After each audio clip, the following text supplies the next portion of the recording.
Des masques à Venise, vous en trouverez partout, mais la plupart sont en plastique. Il existe en tout et pour tout 4 ou 5 modèles de visage, décorés ensuite plus ou moins différemment, souvent industriellement, la plupart made in Asia.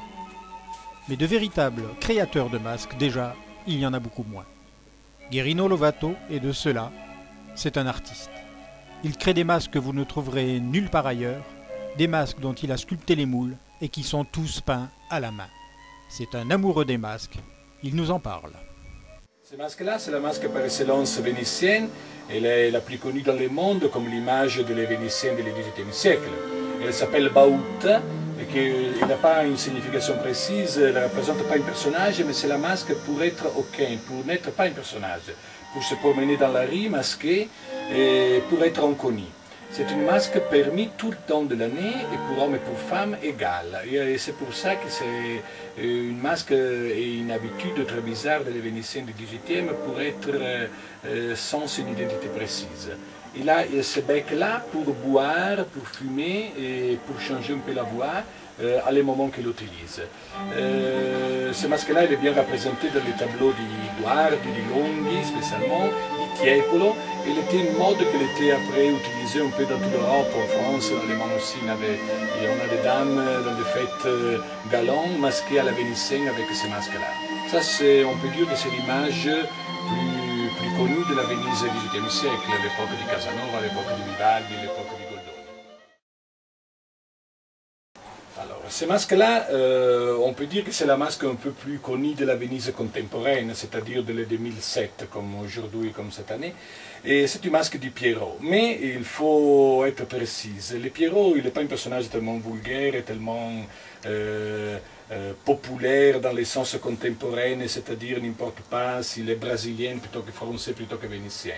Parce que le Pierrot, le nom, il dérive naturellement de Pierre, et c'est un personnage de le cirque du XIXe siècle. Mais il a une origine de la comédie de l'art, une origine italienne, on peut dire une origine vénitienne aussi. À Venise, il était appelé Stenterello, c'est un laquais très maquillé, très efféminé, toujours amoureux d'une femme, et tout le temps il passe à chanter et à attendre les rendez-vous avec ces femmes qui n'arrivera jamais. Et il pleure, c'est vrai, le temps il pleut, et les Pierrots il pleurent, et alors son maquillage, il descend là, il forme des larmes bien connues dans les décorations terriblement kitsch d'aujourd'hui à Venise. Mais l'origine, elle était ancienne, elle a une certaine, on peut dire, noblesse. Alors, les tout blancs, à cause du maquillage, les noirs, c'est le remarquable maquillage qu'à l'époque il était très fort. Et ça, c'est vraiment, alors, les Pierrots avant qu'il pleure. Et je vais vous montrer quand il a pleuré, comme il forme sa larme. Alors là, par exemple, ça, avec une dorure, alors les Pierrots avec ses larmes. Ce maquillage-là, qui est très sobre, c'est vraiment repris de la décoration du visage des gens du cirque du XIXe siècle. Et la forme aussi. J'insiste beaucoup sur la forme parce que vous regardez là, c'est tout à fait néoclassique, parce que c'était les goûts de l'époque. Les nez grecs, comme ça, et la petite bouche, et la front et les ovales du visage très, très géométriques. Alors ça, on peut dire que ce sont deux Pierrots à l'ancienne. Je fais que des masques comme ça, qui portent un peu d'histoire, un peu de parfum de l'Antiquité et de notre tradition. Mais la forme du visage, c'est vous qui l'avez créée. Bien sûr. Et la peinture, c'est vous. C'est-à-dire que dans ces cas-là, ici, c'est tout fait par moi. Tout est unique. C'est-à-dire que si on achète un masque chez vous, on n'en retrouvera pas un seul ailleurs j'ai identique. des gens qui travaillent avec moi et nous ne sommes pas tellement fétichistes d'avoir les touches du maître, mais en ces cas-là, c'est moi que je l'ai fait et je l'ai décoré. 4 ou 5 modèles de visage, je vous le disais, pour les masques industriels. Guerrino Lovato, dans sa boutique, présente lui au public quelques 200 masques différents. Mais il en existe plus de 600 modèles. Les Français raffolent de masques traditionnels plutôt classiques. Les Américains, eux, préfèrent le farfelu, l'extravagant. Les visages originaux sont peints à la main devant le public, selon l'organisation et l'inspiration du moment. Ils deviennent alors tout à fait uniques, Voilà ce qui fait des masques de Guerino Lovato de véritables objets d'art que vous ne trouverez nulle part ailleurs. Mais les masques ne sont pas son seul talent. Guerino Lovato est un artiste reconnu auquel le théâtre lyrique de la Fenice a fait appel lors de sa reconstruction pour recréer les stucs de décoration d'origine. Rien que ça. Il est assez fier, et on le comprend, d'exhiber dans sa boutique quelques-unes de ses œuvres pour la Fenice. Il nous en parle avec amour. C'est un amoureux également de la langue française, vous l'avez remarqué. Le Grand Théâtre d'Opéra de Venise, il était complètement détruit en 1996. Et l'hôtel de ville, qui est le propriétaire, il a finalement décidé quelque chose avec du courage, c'est-à-dire qu'il a décidé de les refaire à l'ancienne. Ça, c'est très rare en Italie. Normalement, quand quelque chose il va être détruit, il n'est jamais refait. Et on tente toujours l'art contemporain et l'architecture contemporaine. Et à Venise, on a choisi de les refaire à la même style ancienne.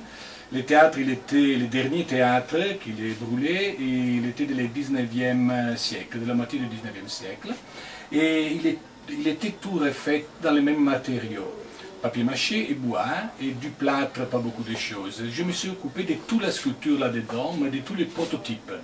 C'est-à-dire 300 mètres carrés des ornementations et des décorations bas-relief et 11 grandes figures.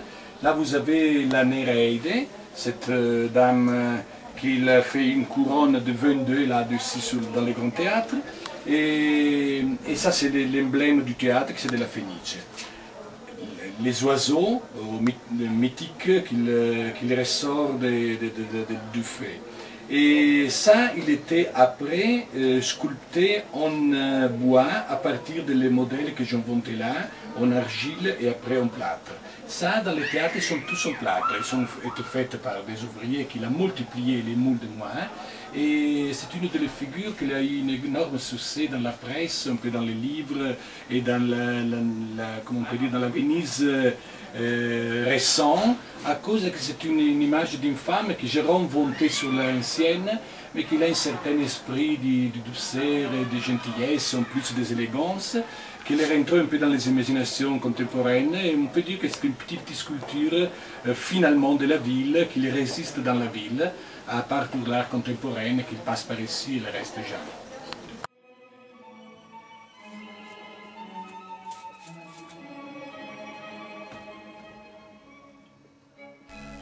On retrouve ses œuvres au cinéma, Stanley Kubrick, Mastroianni, ou au Kremlin, à Las Vegas, à Paris.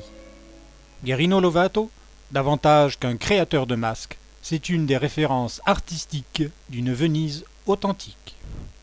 Sa boutique Mondo Novo se situe entre San Barnaba et San Margherita.